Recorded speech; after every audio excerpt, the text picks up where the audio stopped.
ভালোবাসা দুই ধাঁচের হয়। একদল গোলাপ ভালোবাসে, তাই রোজ গোলাপ কেনে, কাছে নেয়, গন্ধ শুকে প্রাণ ভরায়, ফ্লাওয়ার বাসে সাজিয়ে রাখে। দুদিন পর যখন মলিন হয়, তখন তা ফেলে নতুন ফুলে সাজায় বাস। আরেক দল গোলাপ ভালোবাসে, তাই গোলাপের চারা কেনে, খুব যত্ন করে প্রিয় জায়গায় লাগায়, প্রতিদিন যত্ন করে, পানি দেয়, পরম যত্নে হাত বোলায় গাছে, অপেক্ষা করে ফুলের জন্য। ফুল আসে, কুড়ি থেকে ফুল অবধি চরম ভালোবাসা নিয়ে তাকিয়ে থাকে।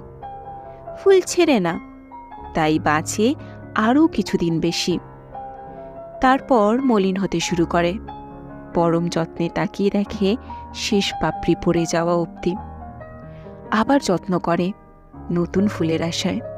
আমি সেই দ্বিতীয় দলের।